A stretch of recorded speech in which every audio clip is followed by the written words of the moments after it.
Segment 4A, Introduction. The United States grew rapidly after the Revolutionary War. It met several challenges in its first half-century, some of which it handled well. For example, the procedure for admitting new states to the Union. Some of these challenges it met terribly, such as the forced relocation of the American Indians. Sadly, what turned out to be the biggest challenge of all was the one that the founders had dodged, the issue of human slavery. In Segment 4B, the Northwest Ordinance, we examine a political decision which was crucial to the vitality of the United States. The Northwest Ordinance of 1787 allowed the admission of new states to the Union on a fully equal basis with the existing states. Any new territory acquired by the United States would not become a colony, would not become a province. Instead, new territory would be fully integrated on an equal basis. The Louisiana Purchase of 1803, even though its constitutionality was doubtful, nearly doubled the new nation's size. Thanks to the Northwest Ordinance, it was settled for the most part in an orderly manner. Yet America remained hungry for more land, causing in part the War of 1812. Once the bombs had finished bursting in air and the torpedoes had been fully dammed, the United States made a peace with Great Britain, which has lasted to this day. In Segment 4C, the Monroe Doctrine, America becomes entangled in foreign affairs. Spain's American Empire had fallen by 1815. And this presented the United States with a dilemma. The rise of Central and South American republics, where Spain once ruled, was a tribute to the American experiment. The new republics wanted not only American recognition, but American aid. But Spain was still strong and interested in recapturing her old American empire. Soon, France and Russia started making noises about helping Spain retain its empire. Despite the War of 1812, Britain sided with the American republics against its fellow monarchies. They suggested joining with America to protect the new republic's sovereignty. President James Madison was conflicted, but his Secretary of State, John Quincy Adams, persuaded him to take on this particular foreign entanglement. Under the so-called Monroe Doctrine, the United States unilaterally, and that means on its own, forbade other nations to intervene with sovereign North or South American countries. Segment 4D, Trails of Tears, introduces the United States' shabby treatment of its Native American or Indian population. Once the trickle of Americans settling west of the Appalachians had turned into a flood, the white Americans decided to clear the Indians out. Even though many Indians, most notably the Cherokee, sought to strike a balance between tribal ways and living as Americans, the Indian Removal Act of 1830 meant to drive all Indians west to the Mississippi. A particular lowlight was the Trail of Tears of the 1830s, in which thousands of Choctaw and Cherokee were forced to walk from Georgia to Oklahoma. A decade later, the Mormons were effectively driven out of the Midwest and forced to begin their great series of treks from the Midwest to Utah. With the end of the Civil War, the United States once more resumed its campaign against Indians, eventually driving most of them onto reservations. The tactics employed by the United States in managing, quote-unquote, its Indians, the Mormons, and other minorities is actually old as the hills. Its modern name is ethnic cleansing. Segment 4B, the Northwest Ordinance. Victory against Britain had left Americans free to resume looking west. Even before the Revolution, tens of thousands of American settlers had crossed the Appalachian Mountains, defying Great Britain's 1763 Royal Proclamation. Now there was a complication. Several of the larger states, notably New York, Massachusetts, and Virginia, already had large claims extending westward all the way to the Mississippi River. The section north of the Ohio River and west of the Appalachians, or Northwest Territory, was especially coveted. The smaller states, which lacked such claims, played the only card they could. They held out on ratifying the new Constitution until the larger states gave up their claims on territory in the West. In 1780, New York was the first state to give up its claims, and by 1787, the entire Northwest Territory was administered not by the states, but by the United States Congress. This compromise spoke well of the new nation's unity. Its next step was even more far-sighted.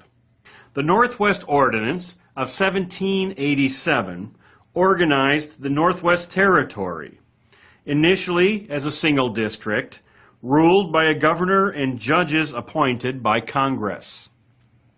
When a section of the Northwest Territory had 5,000 free men of voting age, it could get its own territorial legislature and could, at that time, send a non-voting delegate to Congress.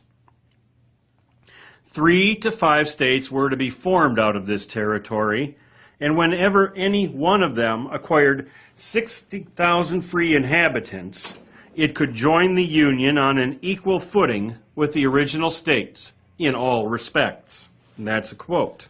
With this insightful policy, the United States gave up for all time the traditional notion that colonies were inferior and existed only to benefit the mother country. Some Americans felt the same way, not wanting mere terra nullius to enjoy the same rights as the 13 colonies. They thought that the Northwest Territory should be subordinate. But the Northwest Ordinance was an extension of the American conviction that all people and all states should be equal. As we will see, the Roman provinces during the Roman Republic were acquired in Rome's best interests, ruled in Rome's best interests, and any benefit to the people who lived in the provinces was completely accidental. Likewise, both the Russian Empire and the Soviet Union acquired provinces, territories, and client states solely for Russian or Soviet benefit. Here in America, sanity prevailed. There would be no squabbling about which state had the best claim to new land. There would be no recurrence of taxation without representation. Instead, the United States would enjoy stability. Even though the United States had boundaries with the British in Canada, the French in Louisiana, and the Spanish in Florida and Mexico, the United States was allowed a quarter century of peace before the War of 1812 broke out with the British. The Louisiana Purchase. France bows out. After losing the French and Indian War in 1763, France had to give up the Louisiana Territory to Spain. This included all French territory west of the Mississippi River, along with the strategic port of New Orleans, located near the Mississippi River's mouth. But in 1803, Napoleon was establishing French dominance all over Europe, and he also took Louisiana back from the simpering Spaniards. The United States was not happy about having Napoleon's France as their largest western neighbor. But suddenly, Napoleon made President Thomas Jefferson a deal that Jefferson couldn't refuse. To raise money for his European adventures, Napoleon offered America the entire Louisiana Territory for $15 million. This addition, the so-called Louisiana Purchase, would nearly double America's size in one fell swoop. The U.S. had in fact only wanted to purchase New Orleans and its immediate surroundings. Besides, as Jefferson well knew, because he helped write the Constitution, a president had no constitutional right to make a treaty acquiring territory. Moreover, Jefferson was personally concerned as a Southerner with preserving individual states' rights. But regardless of its legality, Jefferson accepted the offer. The Senate quickly recognized and ratified Jefferson's wise decision. This was the right choice. Thanks to the Northwest Ordinance, there was an established plan by which this new land could be assimilated, politically at least, into the United States. Best of all, France was now out of the Americas for good. War with Britain. By 1807, the British ruled the seas with a navy 700 warships strong. Yet life in the Royal Navy was so awful that sailors and Marines constantly deserted, often going on to American ships.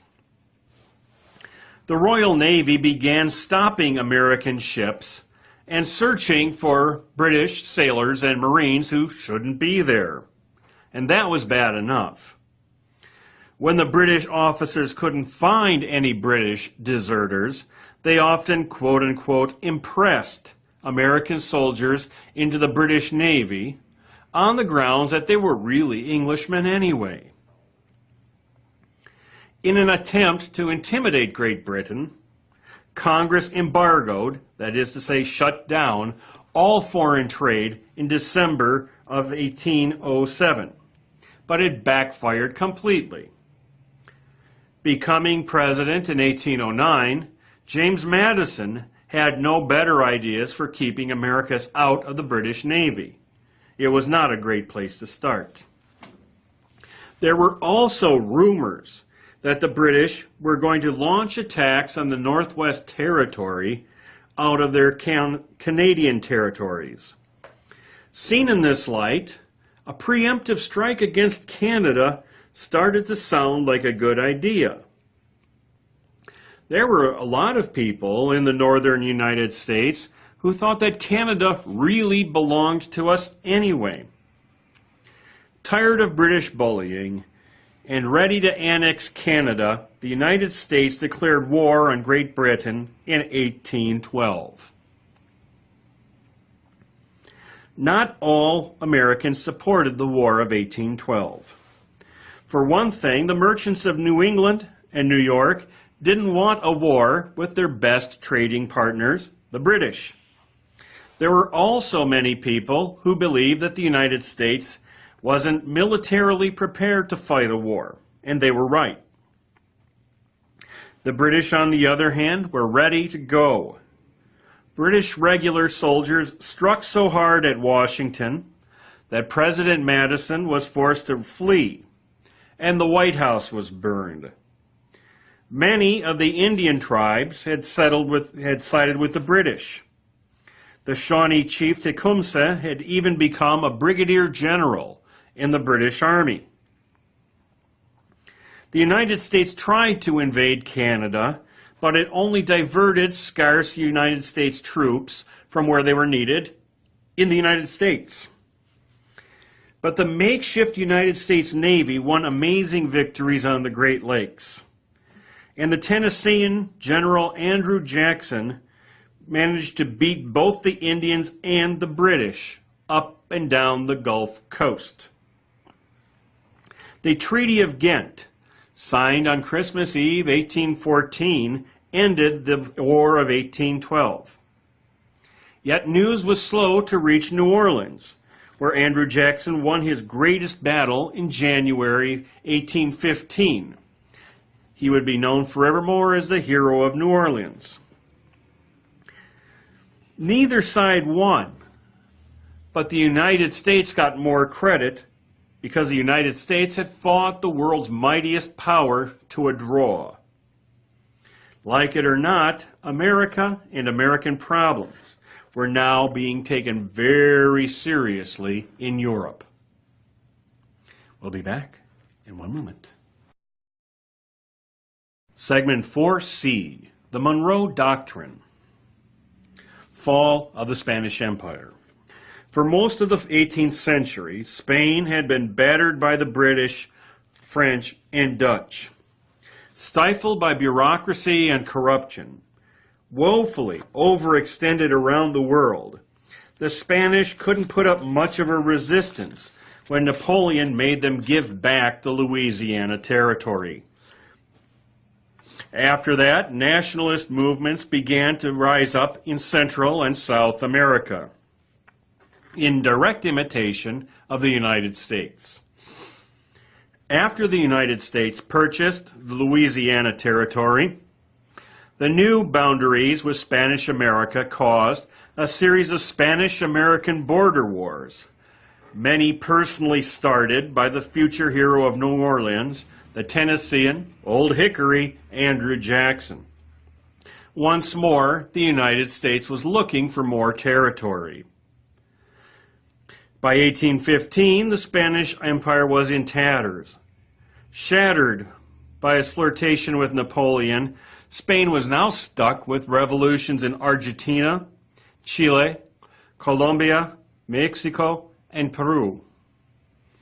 Jumping on Spain while the jumping was good, the U.S. took Florida away from the Spanish thanks to the Adams-Onis Treaty of 1819.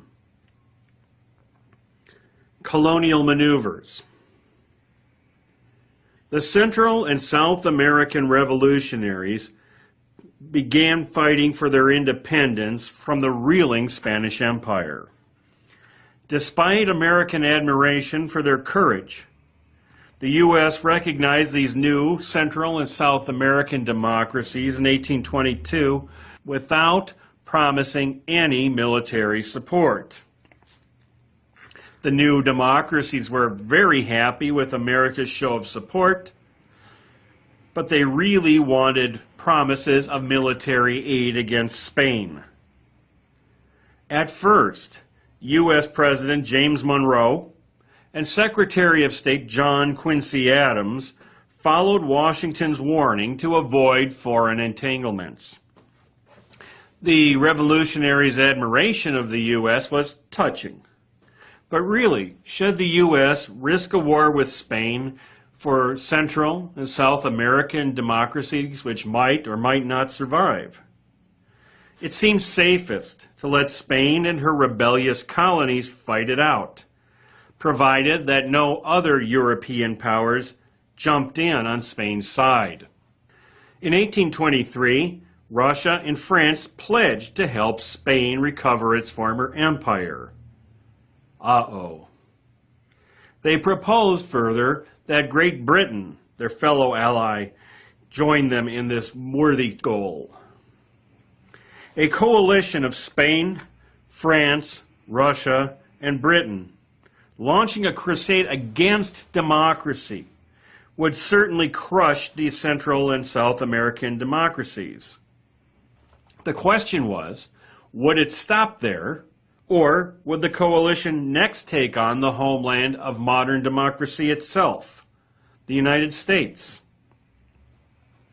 Monroe had been Secretary of State during the War of 1812. He knew the risks of war quite well. The war with Britain had ended in a draw. If Britain accepted membership in a coalition with Spain, France, and Russia, to wipe out democracy in South America, things would not look good. Fortunately for the United States, the British hated France more than they loved the concept of monarchy. The British had not forgotten the War of 1812 any more than the Americans had. Russia was too remote to present any real threat. Spain was too weak. But France posed a definite threat. To the British, the idea of French troops back in the New World was unthinkable. A new French empire in southern and Central America would be disastrous for British, military, politically, and economically. Instead, Britain proposed an alliance with the United States, a joint ultimatum to keep France and Spain from intervening in American politics anywhere. Ex-Presidents Jefferson and Madison advised President Monroe that the proposal was sound and an alliance with Britain was a good idea. But Secretary of State John Quincy Adams suspected British motives. Adams also knew Russia wanted to extend its influence in the Pacific Northwest. This was not, strictly speaking, the United States' problem. California belonged to the Republic of Mexico, which was desperately seeking alliance with the U.S. at this time. Still, Adams didn't want any more Russians coming down from Alaska. He also didn't want Britain to expand its Oregon territory. Alliance with Britain would be helpful, but it would also count as a foreign entanglement. Instead, Adams recommended that the United States warn Spain, France, and Russia to stay out of the Western Hemisphere on the United States' own authority, with no reference to alliance with the British or anyone else. The Monroe Doctrine. John Quincy Adams was convinced that the U.S. had to act unilaterally, that is, on its own. His arguments finally pushed President Monroe and the cabinet toward an independent United States policy. On December 2nd, 1823, Monroe expressed in his message to Congress an approach now known as the Monroe Doctrine. In fact, a more appropriate name would be the John Quincy Adams Doctrine. Essentially, the United States was making two important points. First, the New World was no longer open to new colonization by the Old World. Second, the New World, the Americas, the Western Hemisphere, whatever, was now an American sphere of influence, where America was overlooking things, and things had to be cleared with America before you could proceed. And here is a quote from the Monroe Doctrine. But with the governments who have declared their independence and maintained it, and whose independence we have, on great consideration and on just principles acknowledged, we could not view any interposition for the purpose of oppressing them, or controlling in any other manner their destiny, by any European power in any other light than as the manifestation of an unfriendly disposition toward the United States. Or in plain 21st century American English, stay out of my house. President Madison neglected to mention that Great Britain, especially the Royal Navy, was a silent partner in this proclamation. Provided that Britain could conduct trade with these new Central and South American democracies, its silent partnership was a good deal for all involved.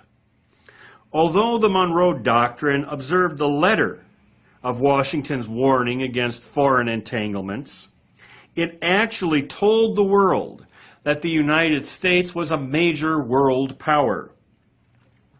Some have argued that the Monroe Doctrine was isolationist in nature. The European powers can do what they like on their half of the world, but the Americas were reserved for the United States only. There's some truth to this. Before the beginning of the 20th century, the U.S. generally kept out of European affairs wherever and whenever possible.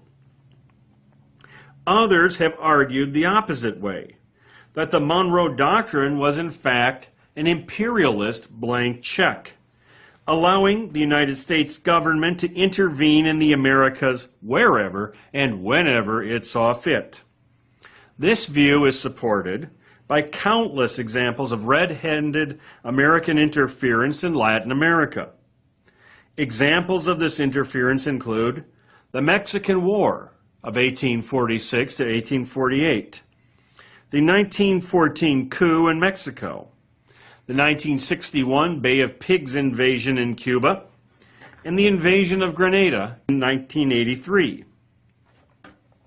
The United States was also known to let European powers stamp out occasional revolutions in the Caribbean islands. The one certain thing is that the U.S. had publicly committed itself to an official foreign policy, if not exactly an alliance, and that future presidents, for the sake of the nation, would be expected to honor this foreign policy as well. Segment 4D, Trails of Tears. As we have seen, the United States was doing a good job of managing its expansion.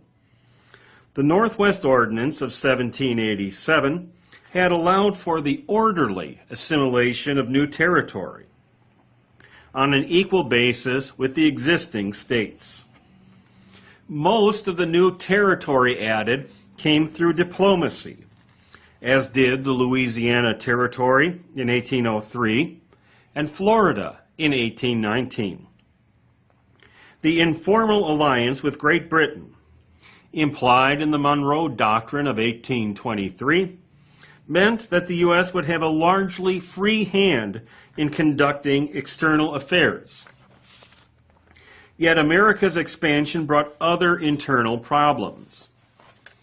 The first and most dangerous, which concerned the expansion of human slavery, will be treated in Lecture 5. Smaller, but no less shameful, was the question of how the United States should treat the Native Americans. The population of America exploded in the first half of the 19th century. The population of the original colonies continued to multiply rapidly. Immigrants from all over Europe poured into America, lured by cheap fares across the sea and poverty at home.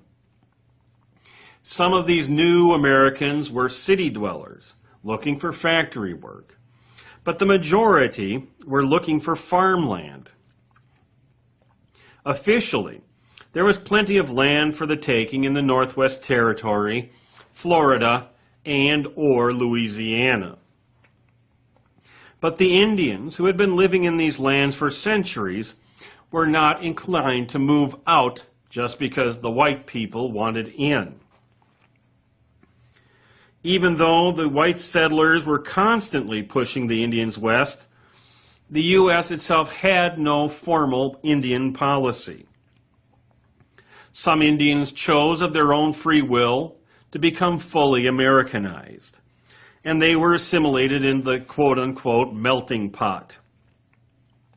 Some Indians chose to migrate far away from the white men to places where they could live their tribal lives in what they hoped would be peace. Many Indians, however, wanted to pursue their tribal life, liberty, and happiness as inhabitants of the United States, right where their people had been living for centuries. The Constitution granted them that right, supposedly. The so-called Indian question. The conflict over Indian removal started in 1802, when the Georgia legislature gave up all claims to territory west of Georgia for good. In return, the United States government pledged to eliminate all Indian titles to land inside Georgia. The Georgians were particularly concerned with the Cherokee people, which occupied a large chunk of land inside the state of Georgia.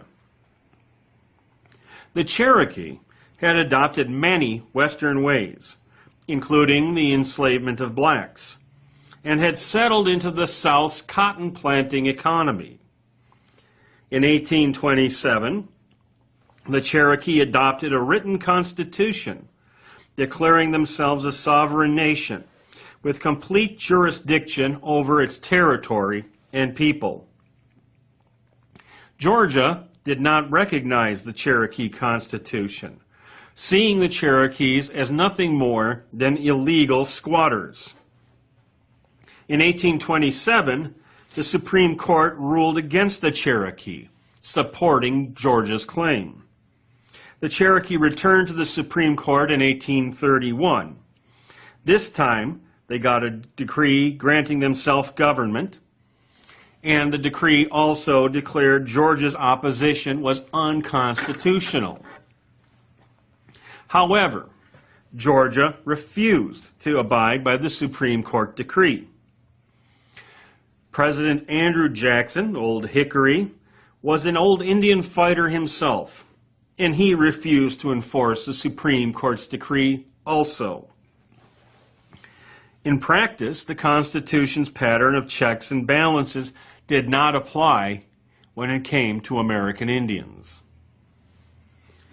The Jackson administration's answer to the Indian question was the Indian Removal Act, signed by President Andrew Jackson in 1830. This act enabled the president to, quote-unquote, negotiate removal treaties with all Indian tribes east of the Mississippi River. The Indians would trade their lands east of the Mississippi in exchange for lands west of the Mississippi. Those Indians who wished to stay where their ancestors had lived for centuries would have to fall under the laws of that state which claimed their territory. Jackson claimed that the Indian Removal Act would protect the Indians and allow them to, quote-unquote, become civilized by adopting Western ways. Eventually, almost all of the Native Americans were forced to move west. Ethnic cleansing, American style. The most famous of these Indian removals became known as the Trail of Tears, in which 12,000 Cherokee were forced to trek over 800 miles to their new lands. Along the way, over 4,000 died of famine and disease. Between 1830 and 1840, over 70,000 Native Americans were driven west thanks to the Indian Removal Act. Yet the United States did not reserve this treatment for Indians. A fascinating sidelight of American history is the so-called Mormon Trek, which began in 1847. The Mormons were threatened by religious intolerance in the Midwest. Individual Mormons were murdered in Illinois, and Governor Boggs of Missouri had even called in 1838 for the extermination of all Mormons in Missouri. Consequently, more than 70,000 Mormons walked or rode in wagons to their new homeland in the Utah Territory. There, unlike the Indians, the Mormons were left alone by the U.S. government and were allowed to become a full part of the United States people, no doubt because they were white and spoke English.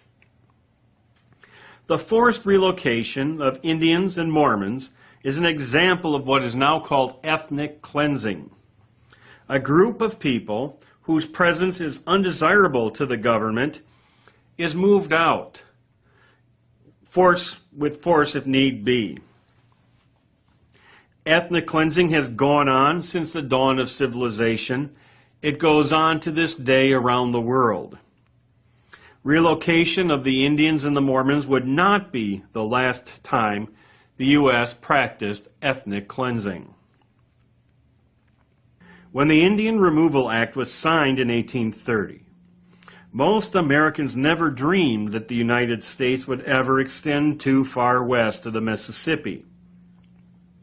The one exception was Missouri, which entered the Union in 1821, but was settled by whites mainly along the Mississippi and Missouri rivers. The government promised the Indians they could keep their new land as long as grass shall grow and rivers shall run. But after the Civil War, the U.S. again resorted to ethnic cleansing to run the Indian tribes off their reservations or their native lands. The Sioux and Cheyenne managed a victory over the U.S. Army at the 1876 Battle of Little Bighorn. But in the long run, the United States forces were too well equipped and too determined to take the land by any means. If there was any land anywhere that white people wanted for any reason, the Indians were driven off.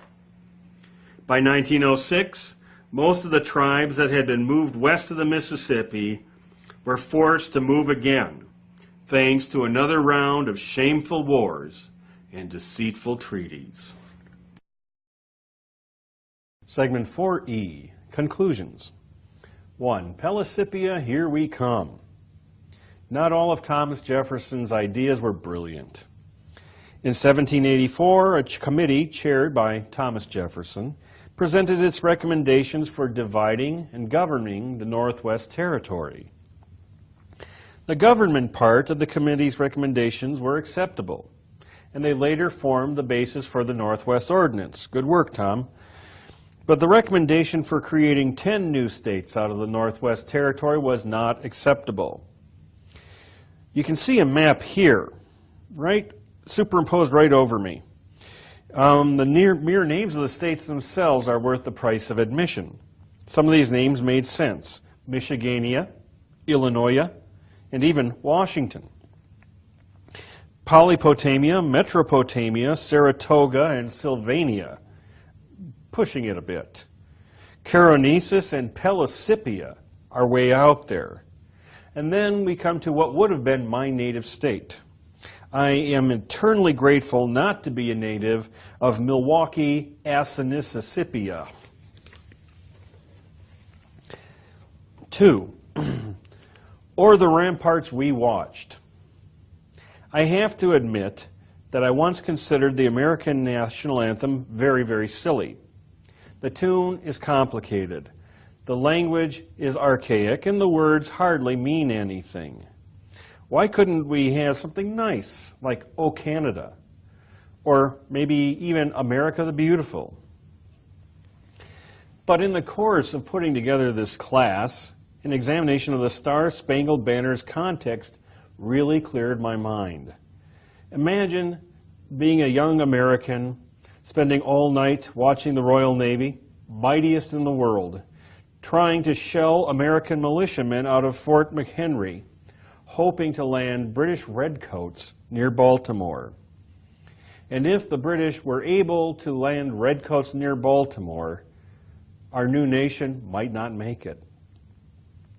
The fact that in the morning the flag and the militiamen were still out there sounded a note of optimism. This new nation, with its experimental government, was built to last.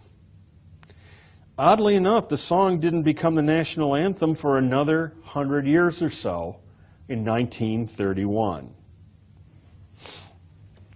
3. Doctrine. A doctrine is a word meaning a teaching.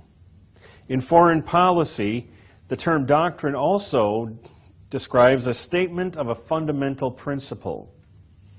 From the beginning, the Monroe Doctrine could be and was interpreted in different ways at different times. It encouraged sequels. The Truman Doctrine of 1947 stated the U.S. would provide emergency aid and make sure democratic nations like Greece and Turkey remain free from communism. The Brezhnev Doctrine of 1968, and here he is, Leonid Ilyich Brezhnev, stated that the Soviet Union would not tolerate attempts to turn a Soviet client state into a capitalist state. The so-called Sinatra Doctrine of 1989 reversed the Brezhnev Doctrine by saying that Soviet client states could break off from the Eastern Bloc and they could do it their way. I call it the Fleetwood Mac Doctrine, in which you can go your own way. The Bush II Doctrine, as expressed in a speech of September 20th, 2001, states every nation in every region now has a decision to make. Either you are with us or you are with the terrorists. 4. Hit the road, Jack. The term ethnic cleansing is fairly new. It dates back to Serbian, Croatian, and Bosnian behavior after communist Yugoslavia disintegrated in 1991. Yugoslavia, truth be told, was more a collection of native nations than a nation itself. It was literally invented as a result of the Treaty of Versailles. For Serbs, Croatians, Bosnians, freedom meant an opportunity to settle ancient grudges. Ethnic cleansing generally meant the forced resettlement of minorities, often with extreme violence. Yet the practice itself is literally ancient. The Jewish diaspora, the Babylonian captivity, was itself a form of ethnic cleansing, as was King Mithridates of Pontus's murder of 80,000 Romans in 88 BC.